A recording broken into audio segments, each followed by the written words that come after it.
Hi everyone, Kim here at Olive City Homestead, and it is a glaring day here despite being overcast and despite being only about 92 degrees Fahrenheit, which is quite a come down from yesterday's heat. It is still hot. But I have work to do, just like you do, I'm sure, out in your garden. And today I'm going to need to plant some more seeds. And I know, Northern California Zone 9B, I should have already planted seeds, and I did. However, many of those seeds have disappeared. And you might be wondering where they went, or maybe, like me, you know exactly where they went. A variety of places. Now, some of my seedlings were attacked by bugs, and that is unusual, I have to say, for my garden. The only bugs I've dealt with in the past have been harlequin bugs on my collard greens, and I handled that by taking cuttings from the greens and moving those new plants to areas of the garden where those bugs, if they came back, wouldn't spread, because I do use those collard greens for composting and for feed for my ducks. They love the collard greens. But yeah, it makes a great compost tea, so I didn't want to stop growing it, but I didn't want it near my other veggies because I couldn't seem to control those harlequin bugs. So yeah, that was handled. I moved them far away from everything else. The only other bugs I've seen, though, have been this year, and they are a mystery bug, really. I don't know if they're those roly-poly bugs or cutworms or what they are, but they have been attacking my runner beans and my Chinese red long noodle beans. And I'd say they take out between 50 to 70% of them. The beans will come up, they'll be about 1 inch to 2 inches high, and then boom, they're gone, cut clean off. So that has not been great. That's been a little discouraging, but I've been filling in the gaps and having new ones come up, and then they take some of those, and then I fill in some more gaps. So, I'm dealing with that. All right. Bugs. I'd say, though, that's really only been at the most 10% of the problem. So what else? Well, another maybe 10% of the problem has been the weather. The weather has been so strange this year. Temps stayed really cold for us, and we didn't get a single rain. I can't even remember the last time it rained. So very, very deep drought here, and it did not heat up until last week. And then it did it very, very suddenly, overnight. So when it comes to starting seeds, I would say I do about half and half of starting them indoors and direct sowing outdoors. And some years I do almost all sowing directly outdoors because I do have such an early growing season. I can be sowing outside really at the end of March, having them come up at the beginning of April because I usually have quite warm temps by then. This spring, everything went a little crazy. The seedlings that I started inside, when I put them outside, the cold night temps that were very unusual for us, they just did away with almost all those seedlings I started indoors. And the ones I direct sowed, well, the weather wasn't kind to them either. The cool days and cold nights really kept the things like peppers and melons from coming up at all. And when things did finally start to warm up a couple of weeks ago, very slowly, and the plants germinated and they started to emerge, suddenly overnight it jumped from 75 degrees Fahrenheit at its highest to 105 yesterday. Yeah, the plants really are confused and really don't know what to do. So a few of them have survived and are doing great. And a lot of others just melted away and disappeared into the night. So I'd say overall another 10 to maybe 20% of the seedlings were destroyed by the strange weather of the spring of 2022. All right, I'm going to be honest. Another reason I'm having an issue here with having to start seeds again is because, I never started some of the plants. I was busy. You know how it goes. I was sick for a good long time. I had kids that were sick. I had different priorities. I had other things I just needed to do first. And yeah, there was also a little bit of procrastination in there. I got to build that trellis first and I need to do. Yeah. So yes, I didn't start some of the things early enough that I should have. And now I'm playing a little catch up. But the main problem by far with why I have too few plants and need to plant more seeds right now is not due to the weather, it's not due to me procrastinating or being too busy, and it's not due to a few bugs here and there. It's because of the birds and the squirrels. The birds and the squirrels have gone crazy here this year, eating up my plants. As soon as the little seedlings come up, the birds are there trying to snatch them all away. And if they manage to escape the birds, guess who comes next? The squirrels. Half of my big olive orchard is right on the south side of my vegetable garden, and despite various kinds of wire and such between the chicken coop and the olive orchard and my veggie garden, those squirrels find their way in. You know how they are. And so, yeah, it is a little bit disheartening, but the fact is I can't take it personally. They don't mean me any harm. They're just looking for food.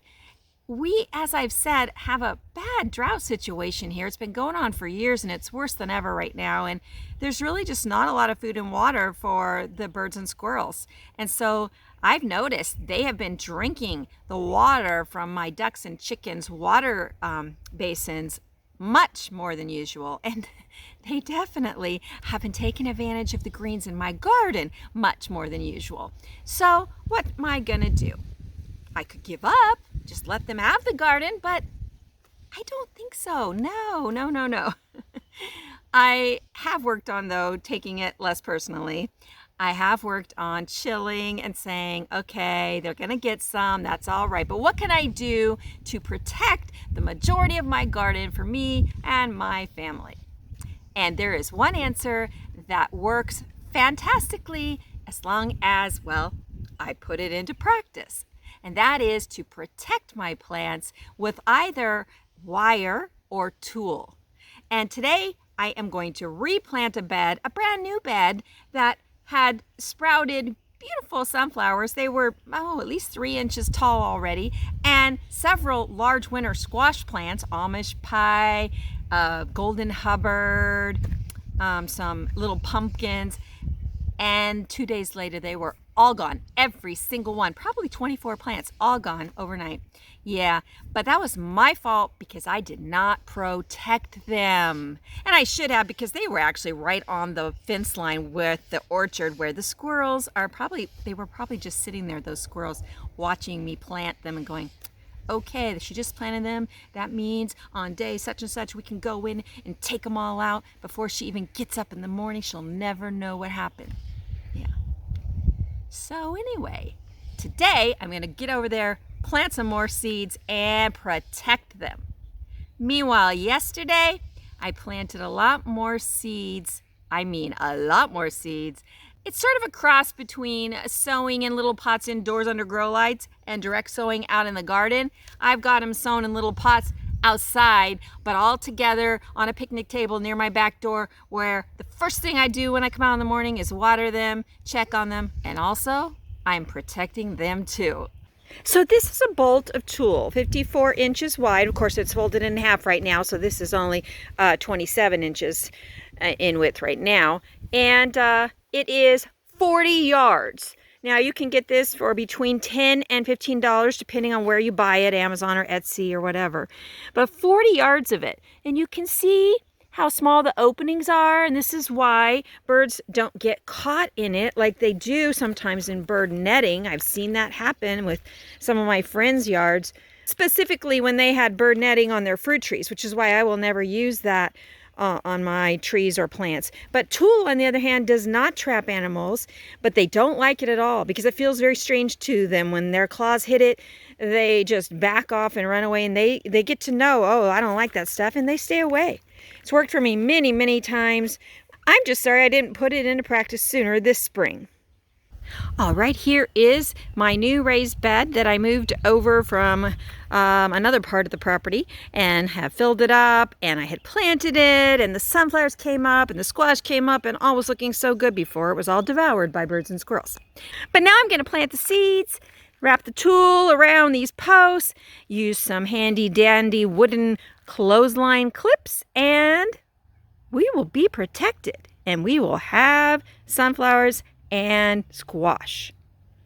So I'm going to be planting some Mexican red torch sunflowers, some autumn beauty sunflowers, that's an old favorite of mine, and some double sun king sunflowers, as well as some more Burgess buttercup squash and some butternut squash seeds I saved myself.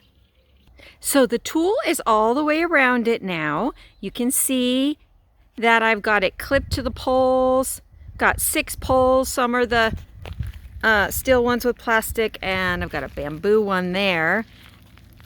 And I've got them down lower than the boards. I think that should keep the squirrels out. I have it clipped down at the bottom too. You can always fortify it later if you have any kind of issue, but in general, squirrels just stay away from this. Now, you notice I don't have the top covered, but I am going to cover the top. For pollination, you're going to need to uncover it so the bees and other pollinating insects can get in. But for the first, week or so, long before the plant ever flowers and needs pollination, you can keep it covered on top if you have a problem with birds like I do, because that's really the time that the birds would be attacking. Once the plant gets bigger and stronger, the birds leave it alone, or at least can't do much damage. So now I'm going to cover the top. Ta-da! Looks kind of like an elaborate setup. A little creepy. If I was a bird or a squirrel, I'd stay away, wouldn't you? No, really. This is super easy to make. I built this in less than 5 or 6 minutes. And it will protect the plants long enough for them to get big and strong enough to be able to withstand the attack of, birds. Squirrels, on the other hand, if they keep giving me an issue, I'll just leave the walls up and take the top off. Now you can water straight through this, no issues. Just like that.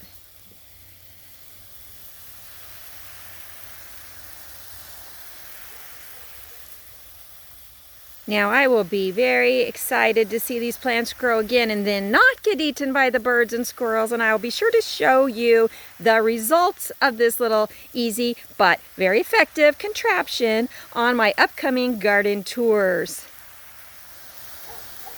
And here's an example of a Chinese long red noodle bean growing under a wire trash can that I picked up at the dollar store, completely protected from any squirrels or birds or anything else getting to it. And here are 2 very tiny Jimmy Nardello peppers growing under a wire cage for now. So as you can see, I'm not protecting everything with wire cages, and some are surviving, but many are not. So yes, some of them I'm protecting. So I can definitely have, a good amount anyway of the plants that I really want to grow. And speaking of protecting young plants from birds with wire cages, here is a tomato cutting. Actually, a tomato plant I took as a sucker from a year-old plant. If you didn't see that video I posted recently, check it out because it's a great way to grow dozens and dozens of free tomato plants from plants you already are growing this year or plants you overwintered and are completely dead looking but still somehow shooting off suckers. This is one of those right here. Oh, and remember I said I had started a whole bunch of seeds yesterday? Well, yes, I did, and here they are. All kinds of peppers, tequila sunrise, corbacci, sugar rush peach, Italian pepperoncinis, a bunch of okra in there. I've got musqué de Maroc, or however you say that, squash and kabocha squash and lots of delicata squash and green nutmeg melon and what else? Jimmy Nardello peppers. I've got some Listata de Gandia eggplant. That's a new one for me. I usually only grow pink tongue, long purple eggplant. I've got aurora peppers and red Roselle hibiscus and butterbush squash and oh my goodness, what else? And what have I got here? Let's see. Some lemon squash. Oh, and some pink tongue long eggplant. And some Amish pie squash. And some emerald gem melon. Oh, those are good. Those are some of my favorites. So yes, I'm hoping that these will do well too. And yeah, I'm going to put tulle over the top of this table too. Just until the plants get going strong. So if you're having problems with birds coming in and stealing your plants or squirrels or rodents of any kind, coming in and attacking your greens and your tomatoes and your zucchini leaves and whatever it might be, then I do highly suggest that you take advantage of Tool. It works just so well, and I just should have started using it sooner this year like I usually do. There are two other things, though, that have helped me in this time of trouble, as it were, and that is to focus on what is doing well. That's a big one for me. I mean, we should always be doing that in life, I feel like, and I try to. And in the garden, it's true, too. There are things that are doing great. I mean, look at these safflowers right here. They're fabulous, and I didn't even plant them. They just came up as volunteers because I had one plant here last year, and now I think there's like 6 volunteers here, and the bees absolutely love them. The butterflies love them. In fact, I have a clip of a butterfly just going to town on these safflowers that I'm going to include in my next video, Relaxing in the Garden #2. It was just a beautiful few minutes that I caught on video just a day or two ago. But there are also perennial edible plants that I can enjoy and focus on when something is stealing my annuals. I've got my purple tree kale, my Egyptian walking onions, all my berry bushes, blueberries and thimbleberries and blackberries, and my mulberry trees. Those are all doing fine, and the birds rarely attack any of them. My fruit trees, just harvested my early peaches and made kumquat jam. If you haven't seen that video, I'll link it right here and you can check it out. That was a lot of fun, and the kumquatarita that I made on the fly turned out to be delicious. So, you know, I look around and of course there are all these flowers, but you know, Swiss chard and asparagus and rhubarb and, you know, oh, my artichokes, they're really, all the herbs. There are so many things that do well with very, very little input from me, and that the birds and squirrels leave entirely alone. So when nature, in the form of birds and squirrels, and sometimes little bugs, start attacking my annuals, I'm trying to be a little tougher about it mentally and just plant some more and plant them in different areas. That's something I learned a few years ago, and it really helps. Don't plant everything in one area. So I do have my big section of Chinese red noodle beans over here behind me by the chicken coop, but I've got some in a few other places too, because if bugs get to some, maybe they won't get to the ones in another place. And that has held true more often than not. This also means that you can test out different microclimates, which might benefit your plants much more in one area than another, and then you'll learn that too. But yes, protecting your new plants, your seedlings that are so vulnerable those first few weeks with wire cages and wire tunnel contraptions that you build, and Tool, not bird netting, but Tool, really does work. So I encourage you to give it a try. So thanks for joining me today, and if you haven't checked out my previous garden tour from April, it was so long I had to divide it in two, and it explains the crazy stuff that happened with my artichokes this year, my 5-year-old artichoke bed. And I encourage you to watch it if you haven't yet, because my next tour that I'll be doing in a couple of days, well, let's just say some interesting things have happened with the artichokes that I completely took out of that bed. I did completely take them out of that bed, right, before I put the tomatoes in there? Well, let's just see in the May garden tour what that bed looks like now. Anyway, remember, you can create the life you want and the garden you want. So why not start right now? See you next time, folks.